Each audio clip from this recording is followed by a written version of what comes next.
Hello, comrades. My name is Mike Gimbel. I am 77 years old. I've been a communist all my life, and I've been involved in most of the biggest struggles in the USA for the prior 7+ decades. I also served on the executive board of a large New York City union for more than 3 decades, using that position to push the labor movement to the left. I have lots of experience as a communist activist, both before and during my wonderful 45 years in Workers' World Party, WWP, and continued after leaving WWP. In addition, I was a prominent communist union organizer and spokesperson while I was a member of WWP. The last few years have found me mostly on the outside of events, pleading with our comrades to understand the problems for our movement and for communist unity. While I was a member of WWP, we watched with horror as the USSR-China factional strife caused the world communist movement to face disaster. While the world communist movement shamefully and mistakenly took sectarian sides in that factional dispute, the socialist camp, to the delight of US-led imperialism, split and then crashed. However, the roots of the split and that crash lay many decades earlier. WWP pleaded with the communist movement and with the USSR and China for communist unity to no avail. Why did this have to happen? That is what a Marxist must ask themselves. Not who was right or who was wrong. Idolatry is not Marxism. Posting pictures of communist leaders and posting quotes from Marxist leaders is not Marxism. The truth can only be revealed in dispassionate Marxist analysis of economic, political, and military events, followed by action to correct any problems discovered. We must be loyal to Marxism, not to leaders. Leaders, even the greatest Marxist leaders, are but human beings, subject to all the frailties of human existence. The current sad state of the communist movement, not just in the USA, but all over the world, has become a problem that needs our serious attention. Our communist movement is split into a multitude of isolated parties, groups, and individuals with no political center, nor a political direction, and not even a concept of who or what is our common class enemy. This is a disaster. Comrade, I ask you, do you want to see a unified communist movement? I know that I want to see a unified communist movement, don't you? It has become clear to me, after years of pleading for communist unity, that our movement has come completely off the rails as a result of decades of sectarianism. The tragic overthrow of the USSR should have put a nail in the coffin of that past sectarian, of all those past sectarian disputes, and should have started an international effort to reorganize our movement after that tragedy so as to deal with the new conditions created by that tragedy. Shockingly, nothing of the sort has happened. I've posted numerous appeals and have tried my best, videos, Facebook posts, whatever, to appeal to all comrades, whether you call yourself Stalinists or Trotskyists or Maoists or simply Marxists, that the only way that communist unity can come about is to, at the very least, to begin a discussion of the subject. But the existing sectarianism appears to be so ingrained, so rock solid, that even the possibility of discussing communist unity is a no-no. Shameful, no-no. Why has it become impossible for comrades, our own communists, who want all the same thing, who are all Reds, we're all Reds, aren't we? To be unable to reach out a comradely hand to each other to even start a discussion. Not about the result, all getting together. First, you got to discuss it. We don't even want to discuss it, apparently. Are our comrades acting as Marxists or religious zealots? Sounds like the latter. The basis of our crisis, in my opinion, is a refusal to actually use our Marxist ideology against our class enemy. But instead, we use our Marxist ideology as a weapon against fellow comrades who refuse to join our particular Marxist religion. Reading Marxist books does not make you a Marxist. Posting quotes from Marxist leaders on Facebook does not make you a Marxist. Even leading successful local struggles, no matter how progressive, does not make you a Marxist. Marxism and internationalism are vitally interconnected. Marxism without internationalism ain't Marxism. Local struggles that have no connection to the international struggle against capitalism are a definition of either social democracy or ultra-leftism or simply nationalism.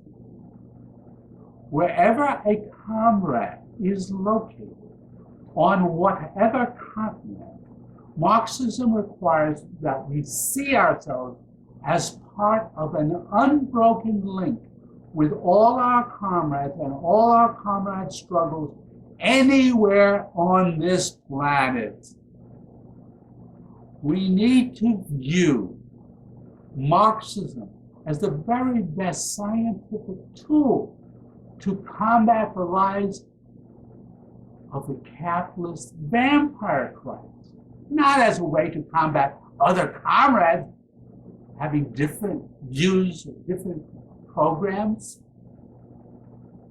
Comrade, who is the class enemy? Is it communists with different views, or is it the capitalist class? We read the classical Marxist texts as a way to train our brains to see through the class enemy's lies with class truth. We use Marxism to see through the fog of corporate media lies so as to discern the truth. However, the very essence of sectarianism is to distort the truth, as sets of Marxist religious parties, groups, and individuals mark out ideological territory with their own version, usually very bent version, not of the truth, but of rather tribal loyalties. We have Stalinists and Trotskyists and Maoists all proclaiming to be communists. Aren't we all? Yet find every excuse not to comradely discuss, let alone unite in the struggle to defeat the capitalist enemy. Are we not all Reds? Don't we all want to overthrow the capitalist ruling classes, those vampires, regardless of the particular Marxist ideology you follow? Every comrade has a right to defend their own viewpoint. And I can be counted on one side of that particular ideological dispute. I do not deny that I am on one side of it, but as a comrade. There needs to be a base of agreement for discussing the facts, for supporting any particular viewpoint. And the facts are so distorted that that is where our movement has gone awry. There is not even close to an agreement on the fact. With no agreement on events, on actual past events in our movement's own history, how can we advance our ideology and figure out anything, let alone who is the enemy? What is the enemy? I've been trying to think about and find a way to present the history of imperialism, not of our movement, of imperialism, as a way to clear the historical fog about where our movement went off the rails, so as to create the basis for getting our movement back on the rails. The history of imperialism should be a reflection of what our struggle is. Once you understand one, you should understand the other. I asked myself, on what basis can communists of all tribes begin a discussion towards reuniting? In my opinion, this can only happen if communists come to agreement on an international understanding, international, not local, international understanding of who and what is our common enemy and how that came to be the common enemy. Sounds as if that should be simple and obvious. But as it turns out, in reality, it ain't so simple. It isn't so simple, comrades. There's lots and lots of confusion out there on this. If we can determine who and what is our common global enemy, then shouldn't we be required to jointly work as comrades to defeat that enemy? If we agree that that's the enemy, we should work together. I believe that it is really as simple as that. Wherever you are, be it in New York City or Moscow or Beijing or Tokyo or Mexico City or New Delhi or Lagos or Sao Paulo or Paris or Havana or Gaza or Tehran or Tangier or Cairo or Calcutta or Islamabad or Pyongyang or Athens or Manila or Port-au-Prince or Kiev or Quito or Casablanca or Cape Town. We all have the same common enemy. Unfortunately, most of our struggles in all those areas that I just listed are isolated in national or more likely extreme local battles, totally separated from and in ignorance of how our struggles fit into our international target, let alone even caring about whether our local struggle has any international implication whatsoever. This separation of individual struggles from international goals is exactly the very opposite of what was intended when the Third International was created. Comrades, what is our common goal and what is our common target? across this planet. Comrades, what is your goal? And what is your target? Comrades, how does your local struggle or struggles fit into an international strategy and international leadership at a time when no such strategy and no such international leadership even exists? Comrades, do you not see the obvious problem? Comrades, if we do not solve this problem, it will be difficult, if not impossible, to move forward as a movement.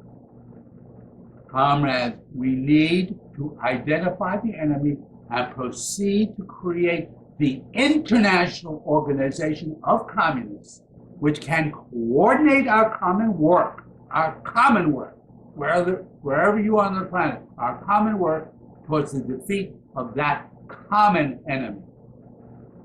Too many comrades in all the various groups and all the various tribes get lost in the internecine ideological debates over particular events in the period since Lenin's death. Comrades, I am on one side of those internecine debates. To me, the facts are clear. However, we will not get anywhere debating those secondary issues, and I don't intend to do that here, until we can come to an agreement on the most important fact and determine who is our international class enemy. We can't go forward. When we agree on who and what is our international class enemy, we can set aside our internecine ideological warfare by starting the work of uniting our world communist movement against that very end. Some of my following remarks will be taken as sectarian.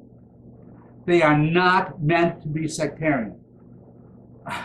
They are just unavoidable facts that had to be stated, not with any sectarian interest in it.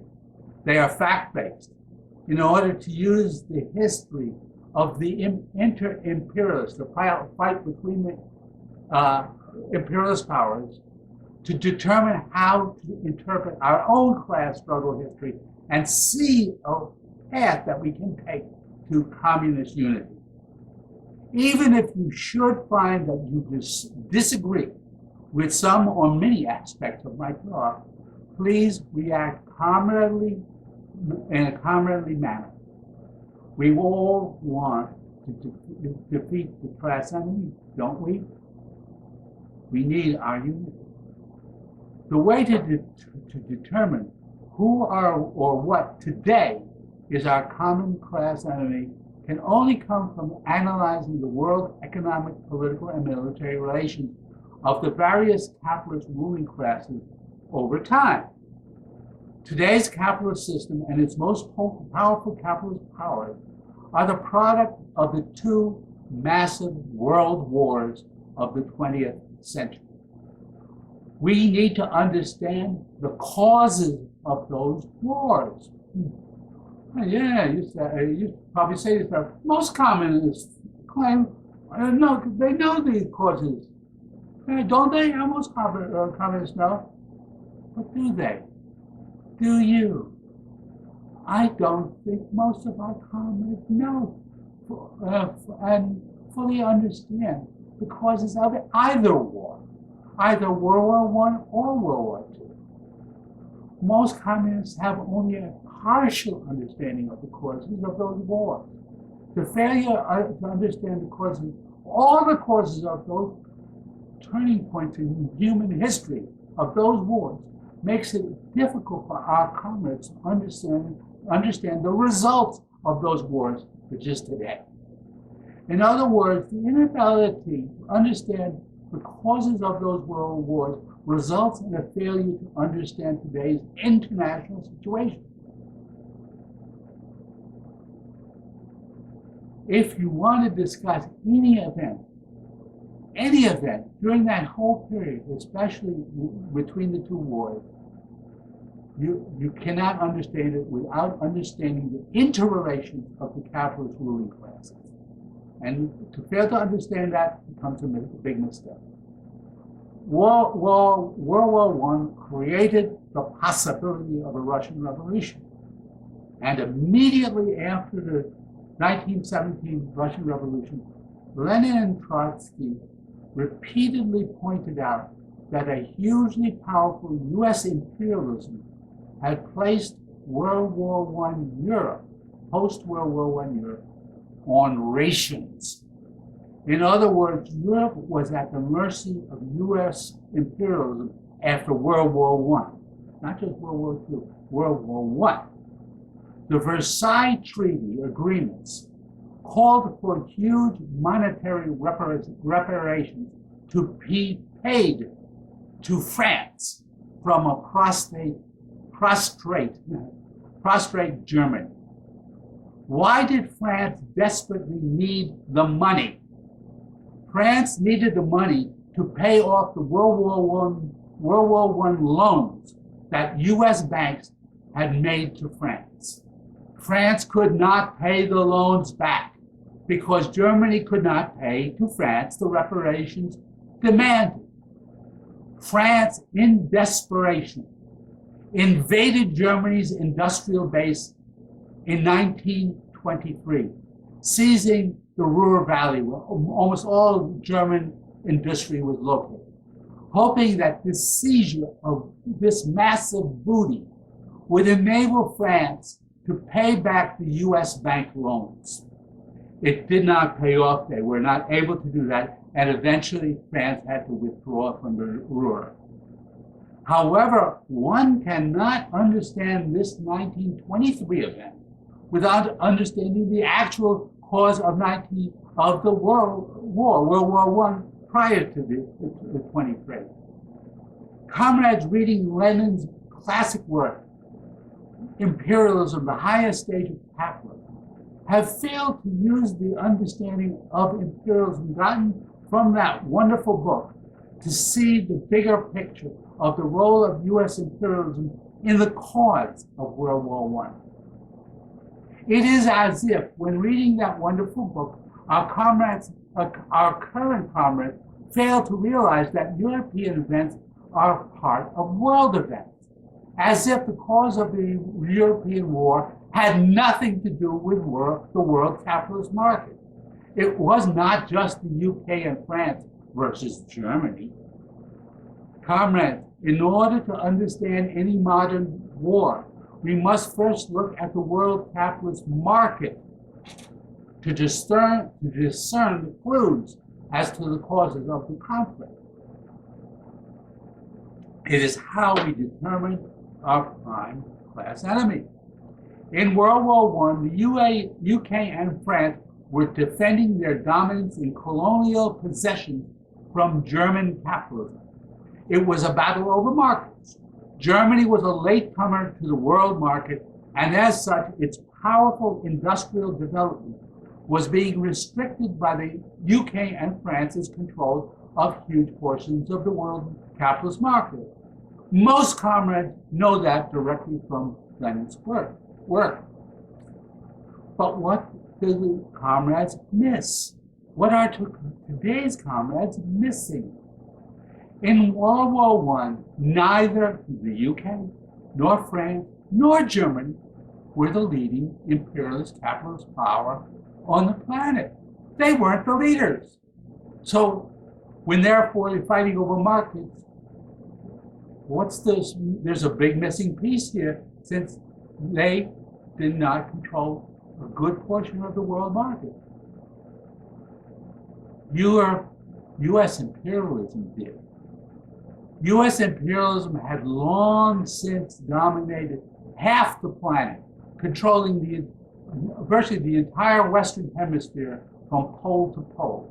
The UK and France were but bit players in that hemisphere. Let's look at the historical facts in terms of GDP, gross domestic product. I went to Google on Wikipedia's list of countries by GDP PPP, in the 19th century for the following data from 1880. Now that's a third of a century prior to World War I. The data is for the particular country, not including the colony. You might want to write down these following numbers to better follow what I'm getting at. The UK GDP in 1880 was 149.6 billion. The France's GDP in 1880 was 92.906 billion. Germany's GDP in 1880 was 126.172 billion. I didn't give you, the UK was 149.596. I had rounded it off to say 0.6, but just to be careful, 149.596 for the UK.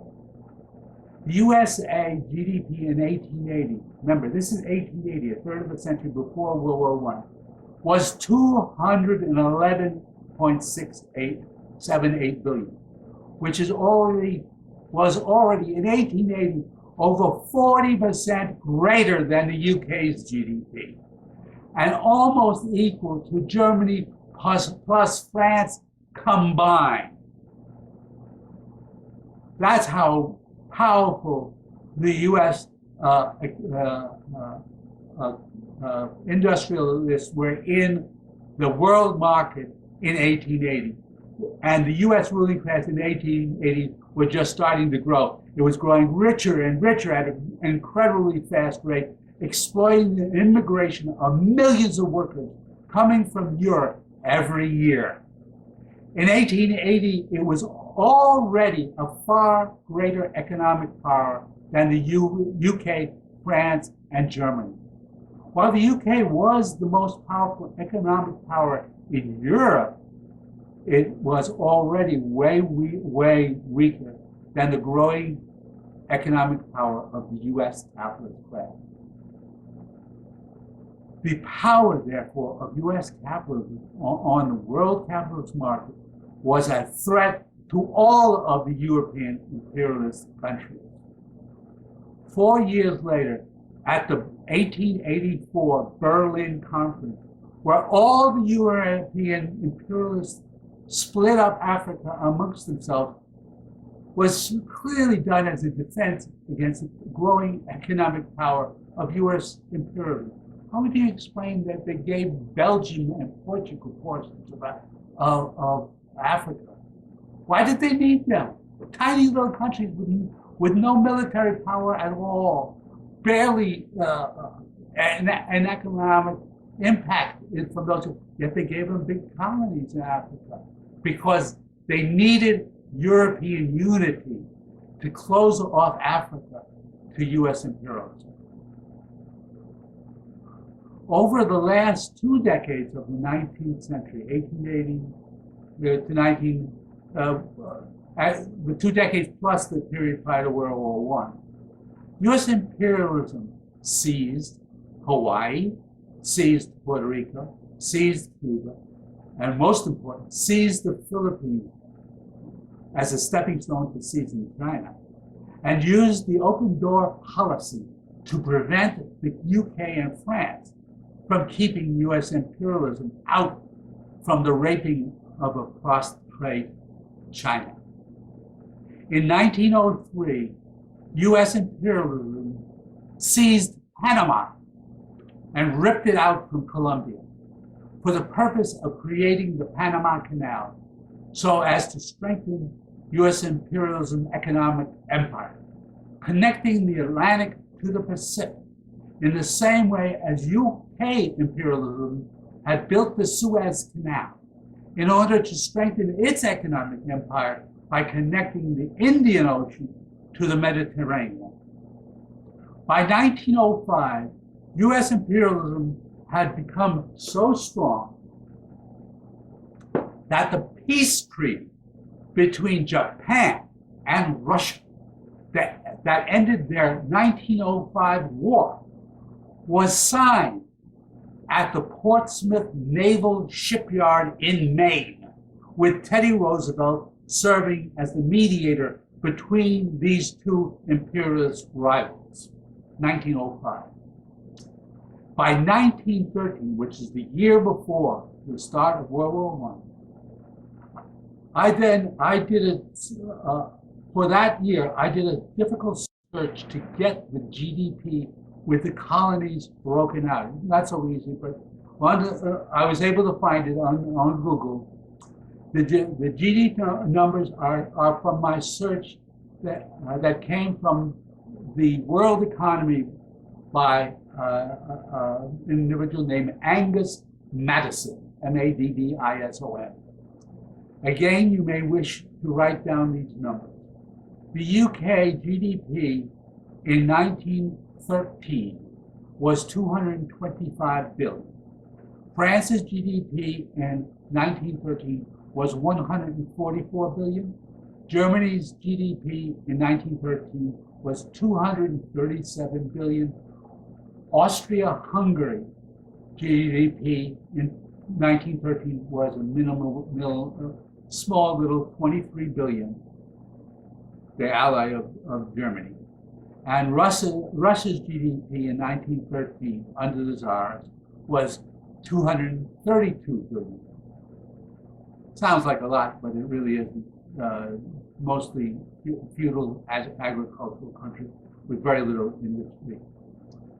Germany had passed the UK in GDP by 12 billion.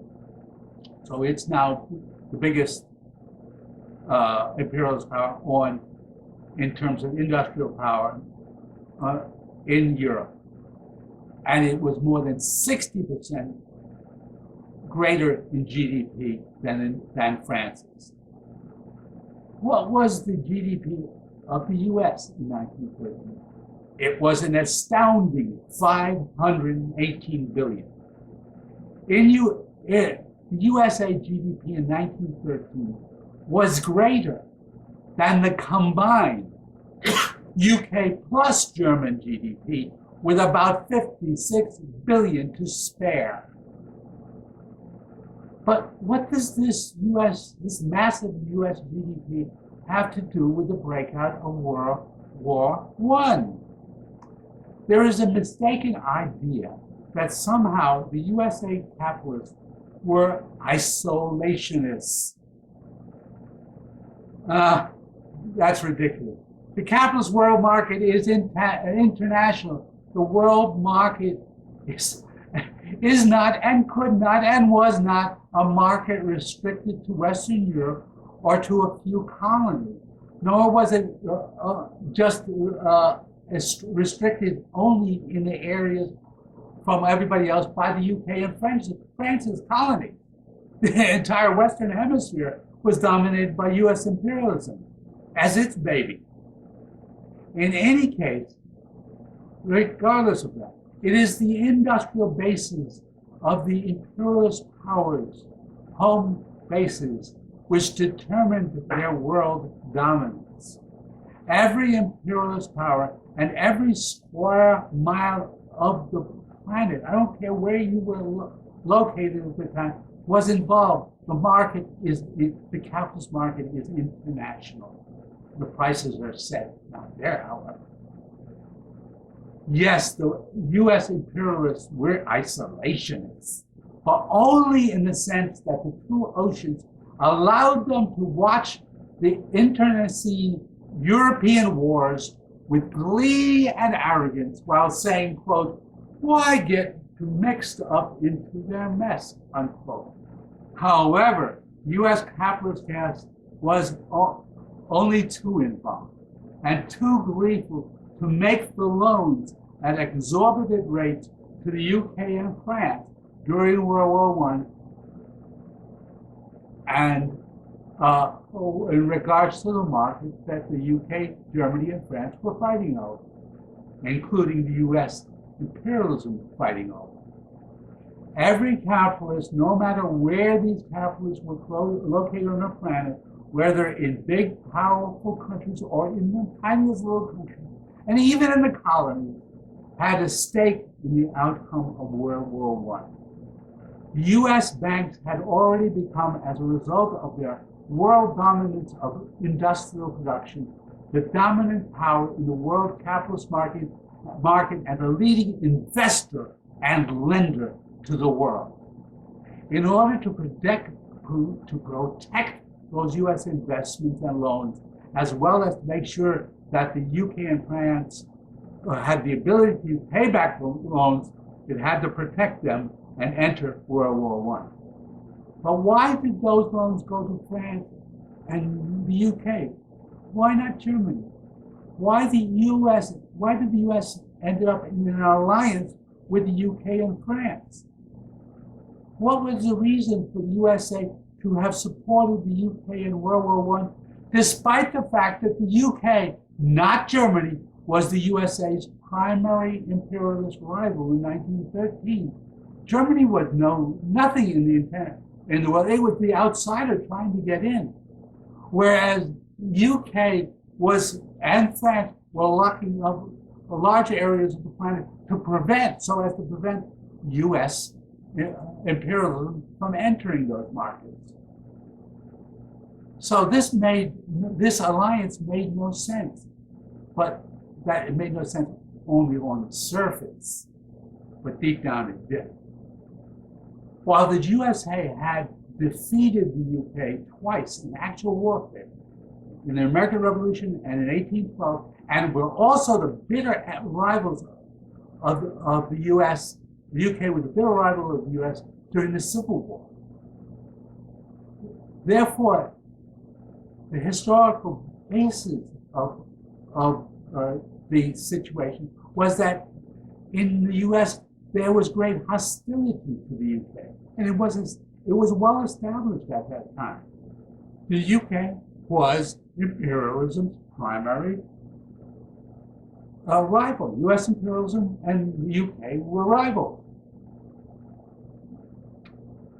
So why was the USA on the UK side in World War I? Seems as if no comrades asked that vital question about why these imperialist rivals united.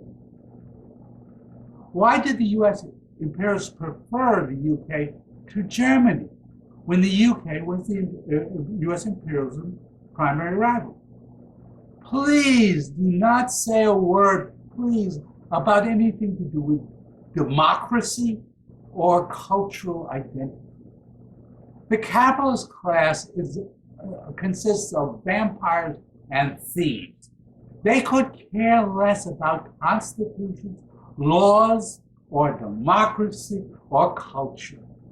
These vampires' hearts beat only to the clinking sound of gold landing in their bank accounts. For the capitalists, every political and military move is based on financial calculation, not morality. In any crime, they always tell you, follow the money. So why did the USA support its greatest imperialist rival, the UK, in World War I? The solution to that question is found in the GDP numbers that I already showed to you as to why it happened. Look at those GDP numbers that I listed. Let me ask you, what would be the result for US imperialism if Germany had defeated the UK and France? The answer is right in front of you in those numbers. While I showed that the German and the UK GDP was still far less than the US GDP, that would not be the case anymore if France's GDP were also added to Germany, as well as, so France and UK adding it to Germany. If Germany won the war and brought both the UK and France's industrial production under German control, the US capitalist class understood that a German victory would threaten the US imperialist world dominance of the capitalist market because a German victory with German control of all the UK and France industrial base would, would create an industrial power greater than US imperialism. Austria-Hungary and Russia's GDP, two separate allies on either side, were not crucial to the world market impact, as both were mostly feudal and agricultural backwaters, not industrial or financial powers. The world's market prices for all the world's commodities were set in the primary imperialist financial centers in New York City, London, Berlin, and Paris, not in Austria-Hungary or Russia, where their national bourgeoisies were still very weak in comparison to the West, and so much weaker that they had to bow to their own feudal ruling classes. U.S. dominance of the world market in World War I would be endangered by a German victory. That is why the USA supported the UK and France in World War I as its front line in defense of the US imperialist world domination. France and the UK did not create an alliance with Germany, which would have been logical, because if they, as I just showed, if they were united, they could defeat US imperialism. So why did not France and UK create an alliance with Germany and then go to war with the US? They did so simply because they both feared a quickly rising German imperialist desire to seize the UK and French colonies. That's why it became that war over their colonies. The seizure of the UK and French colonies was the target of German imperialism. There was no way for them to make that logical coalition against US imperialism. Germany was the complete outsider in the world market. And France and the UK were easier targets for Germany, sitting right next door, than the US, which was protected by two huge oceans. And in any case, Germany needed to conquer France and UK if they ever wanted to challenge US imperialism. It was the purpose of German imperialism then, in both World War I and World War II, it was the same purpose, both wars, to gain control of all of Europe's industrial base in order then to use that base to challenge the US imperialism's world dominance of the capitalist world market. That was the purpose. German imperialism needed all of Europe's industrial base if it ever wanted to be able to defeat US imperialism. And if they were successful in either of those wars, they could have, but they were not. And US imperialism made sure they were not. Most comrades do not know that after the successful 1917 revolution, Lenin and Trotsky recognized that threat from US imperialism. Without an expansion of their revolution to other countries, US imperialism would, they believed, eventually crush them. They desperately hoped for a German revolution as the best way to protect the very weak and very new and very isolated Soviet power from the massive power of US imperialism that even grew greater as a result of World War I because of the massive destruction of industrial bases inside of Europe during that war, and all payback of all the loans that the U.S. was receiving. The bank, it was a feast for the U.S. imperialism, World War I. So what happened next was so important. In 1923 came the singular event, as I told you about the French seizing Europe. In 1923 came the singular event that led to the rise of Hitler and set the stage for World War II. We cannot hope to understand the rise of Hitler and the resultant massive bloodshed of World War II without understanding the following event. When France invaded the Ruhr, seizing the most industrial part of the heartland of Germany in 1923, the government of Germany, the Social Democrats, did nothing. They failed to react. As a result, the entire German population was in total anger and quickly began to turn to the German Communist Party to make the revolution. The German crisis peaked in October 1923,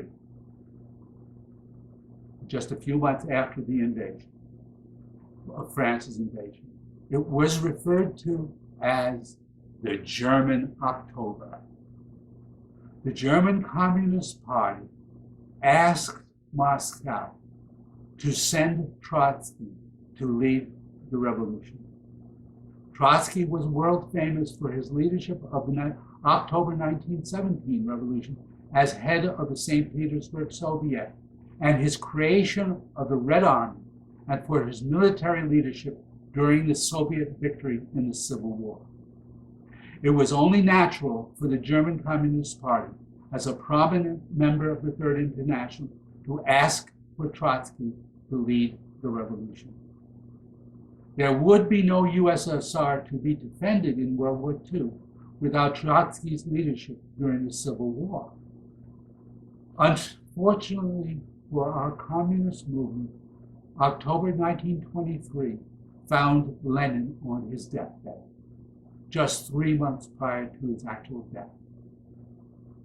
There developed, as Lenin lay dying, a schism over succession developing within the Bolshevik Party leadership in Moscow.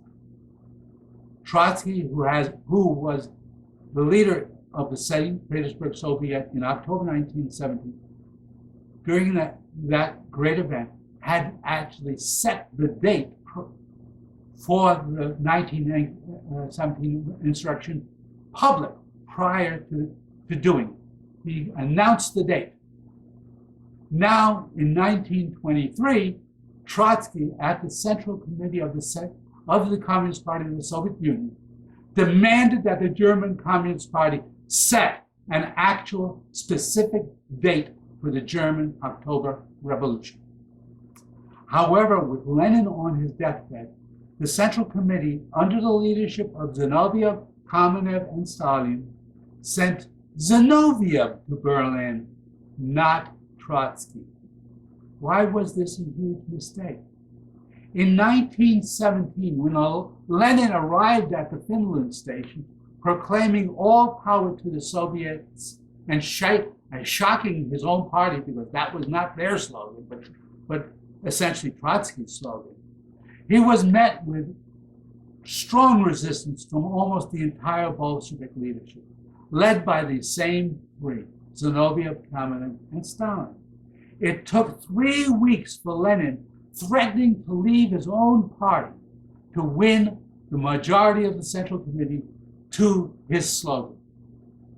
In fact, even after that, Zinoviev and Kamenev continued their resistance to the call for the revolution, all during 1917, right up to the date of the revolution.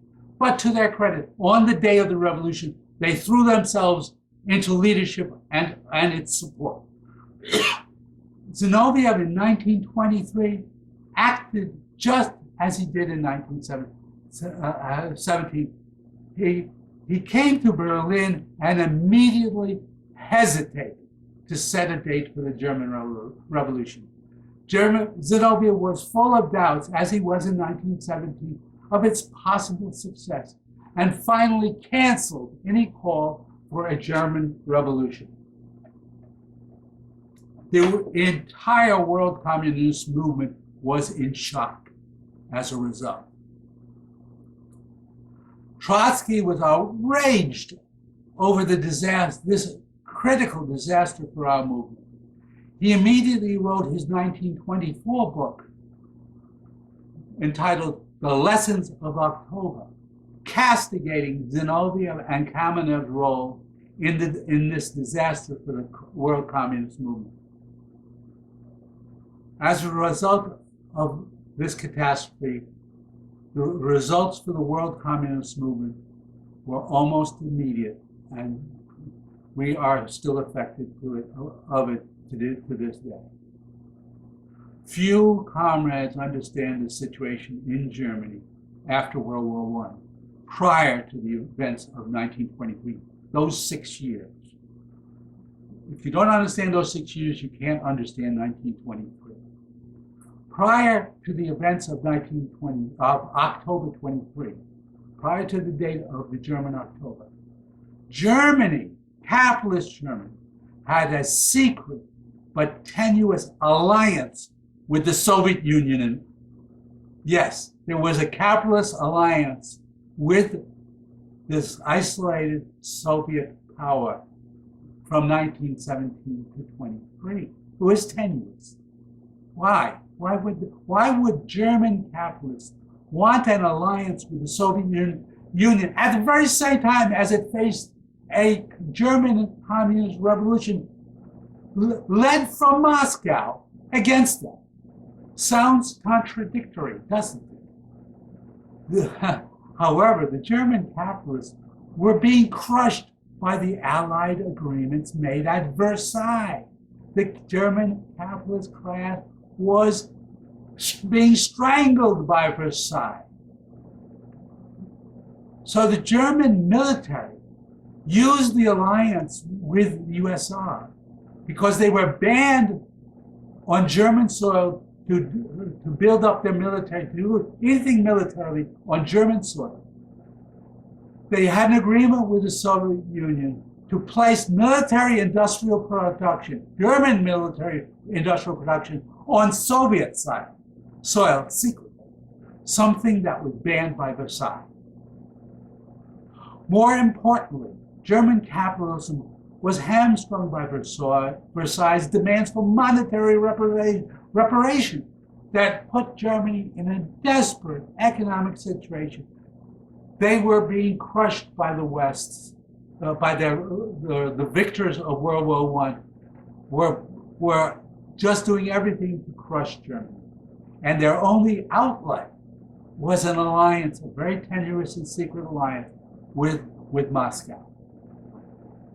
So these two isolated regimes, out of necessity, were cooperating. So they were united against their mutual tormentors. And Germany, for the Soviet Union, was the Soviet Union's only door to the outside world. Without Germany, they were totally isolated. So what happened after the German October was defeated? It all changed, and the U.S. used it to change everything in the U.S. imperialism's advantage. Taking advantage of the defeat of the German October, U.S. imperialism in 1924 sent a mission to Berlin with the Dawes Plan for the economic recovery of Germany and to break its tenuous alliance with the Soviet Union.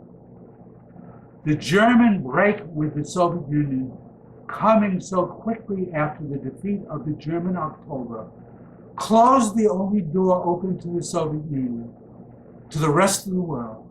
And this isolation created pessimism and demoralization within the Bolshevik Party in Moscow.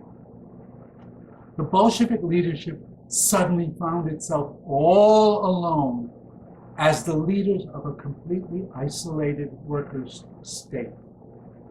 I am amazed at how few comrades realize just how critically damaging to the Soviet Union and to the world communist movement was the defeat of the German October. The defeat of the German October is at the center of our demoralized and sectarian disputes to this very day and still haunts us. The result of the defeat was a go-it-alone attitude. Socialism in one country, really go it alone. We're all isolated here. What are we going to do? Within this go-it-alone attitude, within the Bolshevik leadership, and stepping away from a belief that any foreign revolution would be coming to the USSR's aid. As a result, the call for communist revolution was made secondary to the bureaucratic diplomatic maneuvers meant to try to open a door somewhere and meant to protect the continued existence of the Soviet Union. While the go-it-alone attitude is understandable, it was a mistake that would lead to greater and greater mistakes. But understandable under the situation, but we have to understand it was a huge mistake. To close our eyes to those mistakes would be an abandonment of Marxism.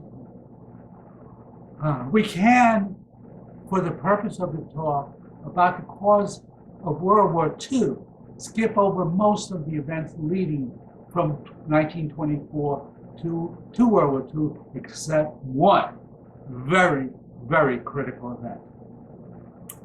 In 1928, the US, not the US, the UK, the British imperialists, and the French imperialists surrendered to US imperialism when they signed the Kellogg-Briand Pact. The Kellogg-Briand Pact was touted in the capitalist media, the shameless capitalist media, at the time as a pact to, quote, outlaw war, unquote. A pact to outlaw war. Of course, we know the very opposite was the truth. It was the signing of a military alliance, placing the UK and France officially as US imperialism's vassals. It set the stage for World War II. The Kellogg-Briand Pact represented an agreement of UK and France to become that front line against any imperialist challenger. The pact was an alliance for war, not a peace pact, not a pact to end that would end and outlaw war. Prior to 1928, a good, if not a majority portion of the world had anticipated a possible war between US imperialism and its primary rival, UK imperialism. There was lots of discussion leading up to 1928 if the war was going to take place.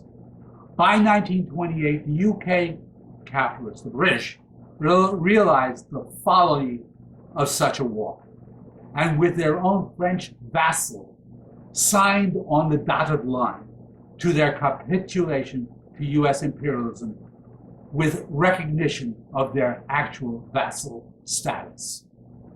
With that pact, the stage was set for World War II. To understand World War II, we need once again to go to the GDP figures. My Google search led me to the Ralph Zuljan, Z-U-L-J-A-N archive. In my Google search, Zuljan, Z-U-L-J-A-N, Ralph Zuljan archive, for these GDP numbers for 1939. I suggest again that you might want to write these numbers down as we'll go over them afterward. UK 1939, this is right as the war is about to begin. UK 1939 GDP was 287 billion. France's 1939 GDP, 199 billion.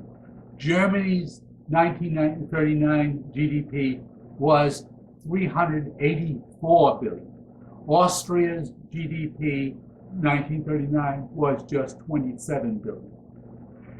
Italy's 1939 GDP was 151 billion. Japan's 1939 GDP was 184 billion.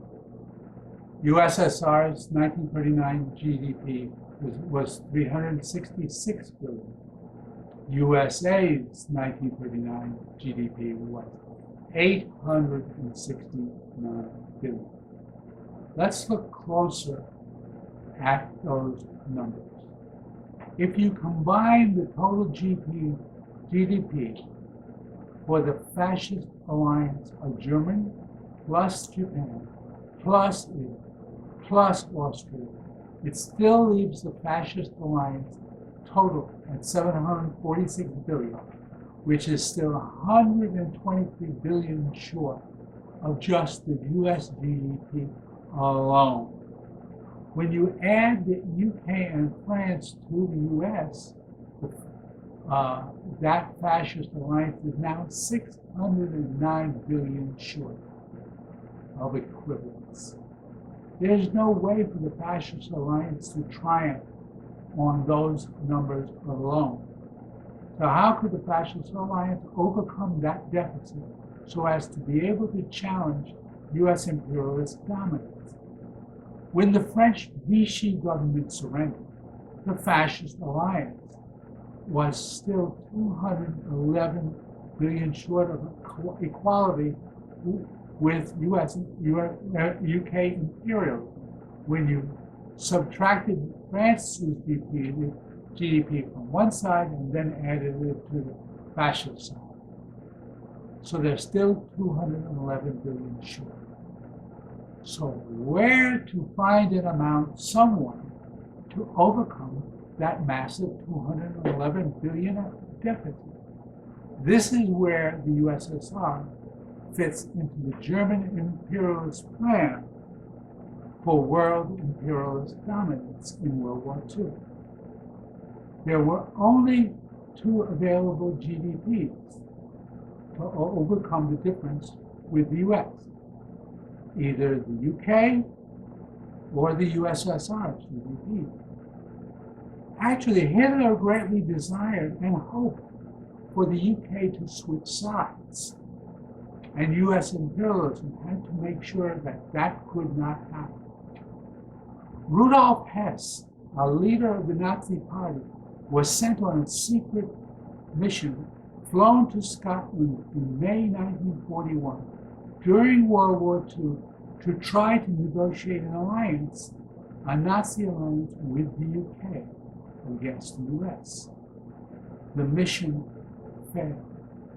US imperialism could not allow Germany to seize the USSR in this industrial base either. Either event, UK or USSR, would place US imperialism's world dominance in question.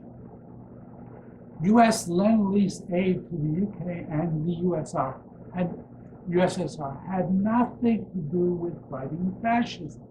It was defending its empire. When it became clear that the UK would not agree to become Germany's vassal against US imperialism, the only way for Germany to even contemplate world imperialist dominance in order to defeat US imperialism meant military seizure of the 366 billion GDP. You know, the German invasion, opening of the war with Russia happened shortly after the failure of the negotiations with the UK, when Rudolf Hess went to Scotland.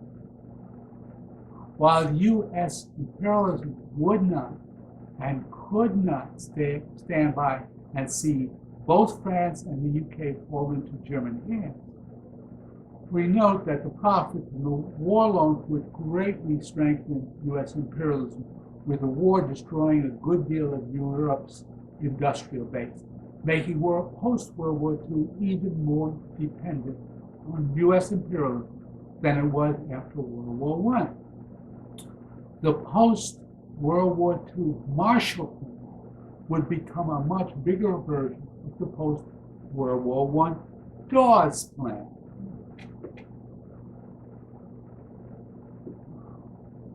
The Yalta Conference, near the end of World War I, was where the future of our post-World War II world was decided. I see too many comrades proudly posting pictures of the big three at Yalta without realizing how great a defeat for our communist movement resulted from that conference. Everything that followed from then to now really carried a stain marked in the blood of millions of subsequent deaths from the agreements made at that conference at Yalta. It was not just the tragic decision that had Moscow telling the partisans to lay down their arms that I am referring to. That was tragic.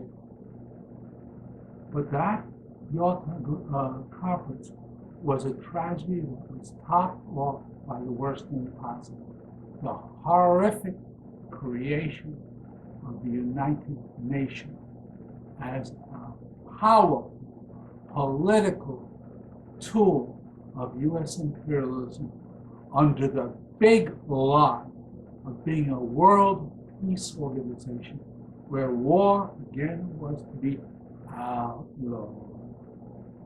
When I read the minutes of the discussions at Yalta, I was shocked by Stalin's attitude to FDR and Churchill, as well as Stalin's attitude to Germany.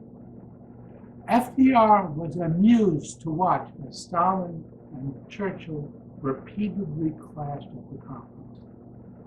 Stalin appeared to enjoy showing his hostility to Churchill, almost as if in alliance with FDR. Arguing with the vassal public, as if the vassal were the primary class enemy, was truly sad. Shouldn't have Stalin understood that FDR, not Churchill, was the main enemy? Unfortunately, it was not so surprising. Much of World War II's propaganda, especially to its own Communist Party, had painted up FDR politically. When FDR died, many members of the Communist Party of the United States actually went out and cried in the streets. The head of the most imperialist power on the bloody power on the face of the earth was FDR. At Yalta, Stalin's emphasis, in addition, was on preventing Germany ever again being a threat. That is a nationalist, not a class or Marxist position. And to some extent, it ignores what the Soviet Union did with Germany after World War I. Focusing on Germany, a prostrate, beaten Germany, not the USA, the most powerful and bloody imperialist power on the face of the world, how does that make sense? It doesn't. In addition, if you have a class-based analysis, wasn't the German working class the ally of the Soviet Union, the worker state of the Soviet Union? Not that Germany wasn't one thing. It had a ruling class and a working class. And a Marxist reaction would have been to solidarize with the German working class. Why was a defeated and crushed Germany the main enemy at Yalta? It was defeated. Its reconstruction could only be done, at least in the areas occupied by the imperialists, as a vassal of U.S. imperialism, of the dominant power. was, how you compare the two? It was sad. What FDR most wanted from Europe, even more than the orders to the partisans to lay down their arms, more than any of the lines drawn across Europe, what the Soviet Union had, what the West had, those were secondary to FDR, because he was a long-range thinker. He was not like the rest of the capitalists in the United States, who many of them hated him. He saw further. What he wanted the most was the United Nations. He was willing to make enormous concessions to the USSR at York to get the agreement to create the UN as the world body that the US would control. FDR recognized that with the defeat of Germany and Japan, all the rivals of US imperialism in the entire world were vanquished and were now vassals of its own power. US imperialism had become the unquestioned leader of the world capitalist classes. Churchill's presence at Yalta was only window dressing to appease the UK. Yet Stalin seemingly focused all his attention on combating Churchill and making nice with FDR. He did initially try to oppose the proposal for the UN. I think he recognized the threat. But he limited his opposition to the demand to get veto power on the Security Council for the Soviet Union. What Moscow wanted most of all at York was to finally be treated as a big power, one of the big three, really big two. UK was not really, UK was a vassal. And really, since only one was really the big one, the result of World War II was that there was really only one a big one US imperialism. At the end of World War II, the US GDP represented more than 50%, more than half of the entire world's GDP combined.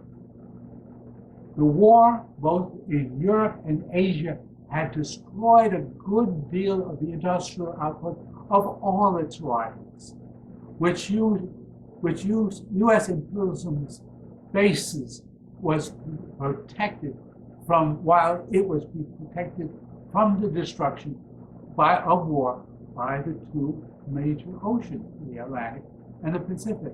Everybody else fought it out. U.S. sat back, protected by the two oceans, no war on its soil. What did the U.S. need the UN for? The U.S. imperialism needed the creation of the United Nations to create a world body controlled by the U.S.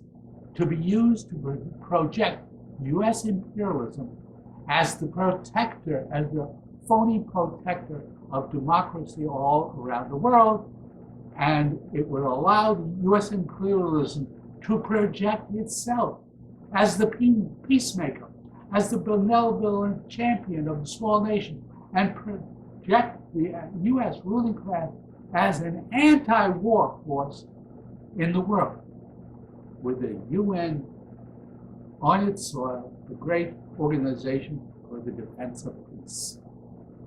The UN is the greatest lie ever told to the world.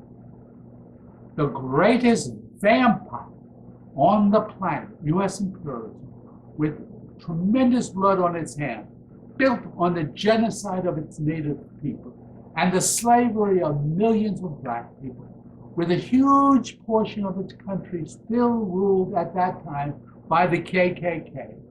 The very country that Nazi Germany modeled its race laws on was now being allowed to project itself as the world's benefactor and anti-fascist fighter that helped to defeat fascism in World War II. Once Stalin signed the agreement for the United Nations with the most predatory imperialist power on the planet, the USSR was trapped into supporting the big lie of the creation of a world anti-war body that was concerned with maintaining peace, world peace. That agreement effectively ended any reason for the Third International to continue its existence. Can our comrades not see why FDR so strongly fought for the creation of the UN at Yalta? It was FDR's greatest triumph over our class. After Yalta, the focus of the international communist movement was on foolishly preventing the rearming of Germany. They were focusing on the wrong enemy. With the victory of U.S. imperialism, the entire world's capitalist GDP fell under their direction. Whether the GDP was located in Europe, in Asia, in Africa, or Latin America, it all came under U.S.-led imperialist confrontation with our class, led by the Soviet Union. This was the beginning of the global class war, a war that continues to this day, simply because U.S. imperialism remained as the dominant imperialist power on the planet from World War II to the present. The failure to explain to all communists that World War II was just a continuation of World War I with the very same German and U.S. objectives in both wars lets U.S. imperialism off the roll and lets them play the role of a fighter against fascism, when in reality the very only country fighting fascism was the Soviet Union, along with the communist partisans all over the world. Comrades, we need to destroy the propaganda that U.S. imperialism fought fascism in World War II. Only the USSR and the communist partisans fought fascism. At the end of World War I, as different from World War II, all the soldiers were in rebellion on all sides, having millions lost their lives for the benefit of the imperialist monsters on both sides. The world communist movement was clear. Both sides were vicious imperialists. Both sides were our class enemy. Not so true in World War II at the end. One imperialist side, the US-led side, was allowed to falsely portray itself as liberators and anti-fascist fighters, when in reality the purpose of D-Day was to save Europe from communism, not fascism. Communism was spreading like a prairie fire all across Europe at the time of D-Day. Without D-Day, all of Europe would have gone communist. After the Nazi defeat at Stalingrad in the winter of 42-43, long before D-Day, all Churchill could talk about from 1943 to the end of the war was his fear of the Red Army marching across all of Europe. He was no longer in fear of the Nazis. Churchill and FDR understood that the German threat to the imperialist control of the planet was turned back at Stalingrad. And now the only threat that US and UK imperialism feared was communism, not fascism, from Stalingrad onwards. The US soldiers who died on D-Day and during World War II were told a lie about fighting fascism. D-Day was critical in their imperialist effort to deny communism's victory. They were her heroes, but they died for a big lie. I lived as a young communist during that early post-war period and watched as communists racistly described all Germans as either fascists or puppets just following orders, while praising the role of US imperialism during the war. I watched progressive and communist Hollywood actors like Henry Fonda in popular movies such as Mr. Roberts portray the war in the Pacific against Japan as an anti-fascist war when it was a purely predatory imperialist conflict between imperialist monsters, Japan and the US. There was absolutely nothing progressive about the war in the Pacific.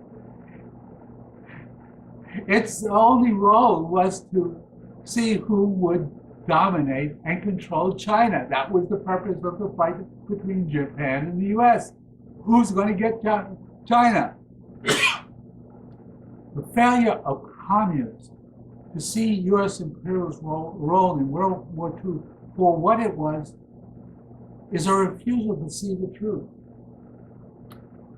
How hard is it to say as a communist that it was only the USSR, the Soviet Union, together with the partisans who actually fought fascism? Would not that be great praise for Moscow? It is. Say it. Only the USSR and the partisans fought the fascists. The others were all imperialists protecting their own interests. Cannot communists at the same time of praising Moscow's triumphs also be critical of Moscow's mistakes? Are communists afraid of the truth? And that's where sectarianism takes us off the road. The fact is that sectarianism destroys our ability to think and to reason, to discuss anything. Communists all around the world after World War II fell into US imperialism trap by praising the UN simply because the USSR was seated on the Security Council with veto power. A veto power that was not used by the USSR when the Korean War broke out. To this day, the US imperialist military occupying South Korea operates under the UN flag. Today, the occupation of Haiti operates under the UN flag, letting US imperialism off the political hook after it was the US Marines sent in and overthrew the Aristide government, kidnapping Aristide as well, flying him to the Central African Republic. That UN flag in Haiti is just a fig leaf for the US flag, using, under the UN auspices, soldiers from various countries, not the US soldiers, to carry out US imperialism's occupation of Haiti. The UN is the new version of the League of Nations, which Lenin and Trotsky referred to as the League of Thieves.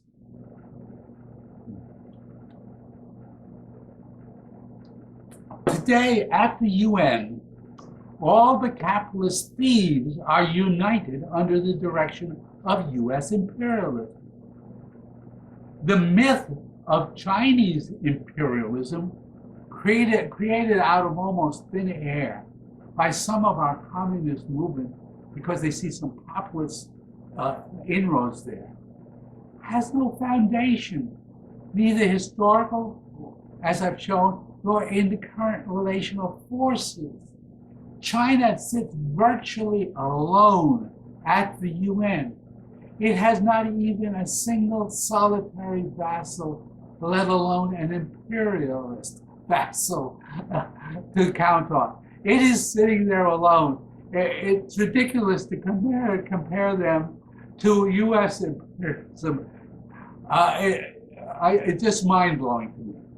The UN, and as for the UN General Assembly, it's just there to carry out the big lie. It has no power. It's pathetic, powerless, and an insult to the oppressed peoples all over the planet. All the real power is located in the Security Council, where U.S. imperialism has a set majority, as well as a veto, just in case that doesn't work, to be used when necessary. It really doesn't have to. It has the set majority, so it screamed bloody murder all the time when the USSR ever deigned to use its veto power. In 1955, at the Bandung Conference in Indonesia, under Sukarno's leadership of Indonesia, they attempted to create a rival organization to the UN, but it had no hope of success as a third force operating between US-led imperialism on one side and the socialist camp on the other side. Only the creation of a new communist international can expose the big lie of the UN as the place where class conflicts can be resolved. Only communist revolution can resolve class conflicts. As long as the capitalist ruling class exists, there is no middle way. There is no Bandung third direction. This is a global class war. U.S. imperialism leading it on one side, and of China and the DPRK, Cuba, and Vietnam, Laos, and some of our allies, Iran, Syria, Venezuela. You go on and on. All of it is a situation where we have one enemy. It's it. It's it. There's no confusion. And their resolution also should have no confusion. It's a successful communist revolution. There's no third way.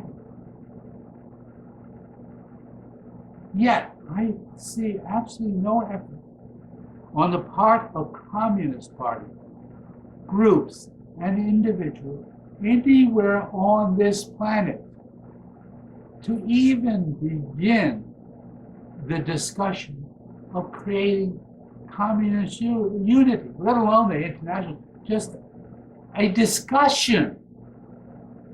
Now, I'm not demanding that we all get together tomorrow, but we have to discuss it, getting there. That's the first step. And that's been a refusal thus far, as I can see, anywhere on this planet. But that's the only road open to creating a new international as the needed rival to U.S. imperialism and its political tool, its really powerful political tool, the United Nations. Are we so embedded, stuck in our small ponds, our small ideological ponds, that we cannot see the problem and what to do about this? Comrades, can you not see the problem? I think you do see the problem. Why are you ignoring it? Is there any other road to rebuilding our communist movement worldwide or locally? Is there another road towards creating a new international? There isn't. Do you see one? Do you? If you do think there's another road, where's the plan? Show me that plan for that road. There is none. The U.S. imperialism has its own world political body that it controls, the United Nations. Where is our rival world political organization? We need to face up to it. One is here. Mighty fist. Where's our response? And please don't tell me about some so-called Marxist rump group which might call itself an international. Give me a break. The fact is clear. We need to create that new international. It doesn't exist even in the most modest form today. In the first years of the Russian Revolution, under Lenin and Trotsky, that alliance, that leadership resided in Moscow, and it was called the Third International, which has long since disappeared. Without it, we are condemned to continue, each of us, each of our groups, parties, individuals, to pathetically traveling in separate paths, locally, nationally, and internationally. That's the formula for disaster that has been the disaster we've been living through for a number of decades. That's the formula for defeat. I started out this video as my attempt to get comrades to stop thinking locally by looking at the big picture of the world class struggle and defining our world class enemy. Right there, you can see it. What are we doing? Are we not supposed to be internationalists? What does internationalist mean? Because it's really an empty word thus far from a number of decades. So what does internationalism mean if we're all unconnected and confused and going all in our separate ways? Then you're not international. What kind of internationalism is that? It's not. You're not an internationalist just by saying you're an internationalist. Bullshit. Words must be followed by actions, and that action has to be part of somehow leading to us recreating a new international. That is, if you want to have a real force to fight U.S.-led imperialism. If you don't, you want to go continue to do pathetic, isolated little struggle. Well,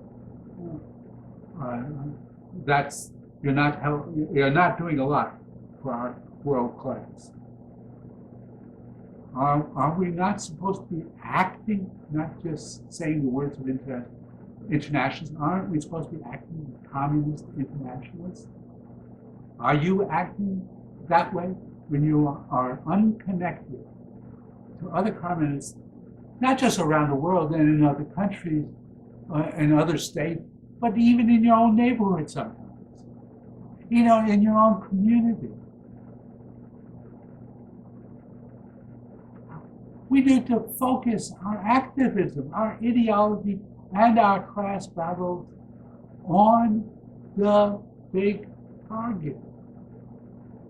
If we're not focused on that, and all dwelling in our little ponds over here, I don't know what the value is.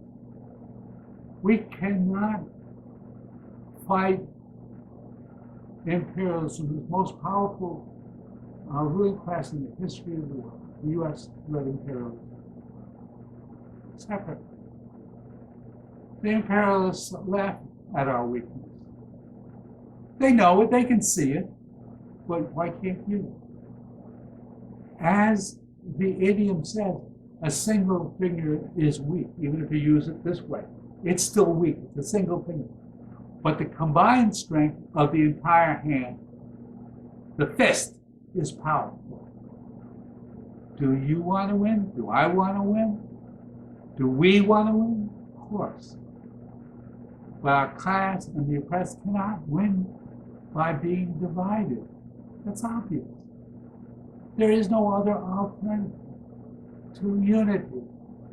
Our symbol, after all, is not the anarchist single finger. Our symbol is this, the closed fist. But we're not acting as a closed fist. It's ridiculous.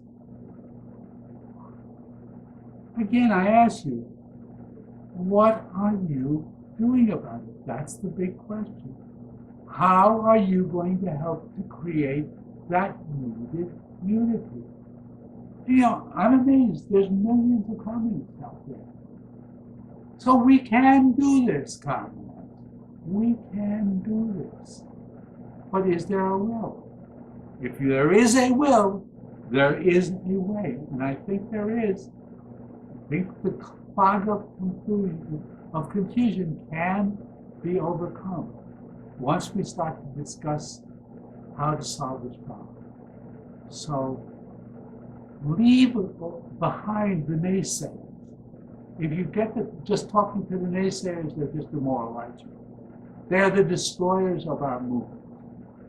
The ones who are just only interested in fighting amongst each other, they cannot be allowed to destroy our movement.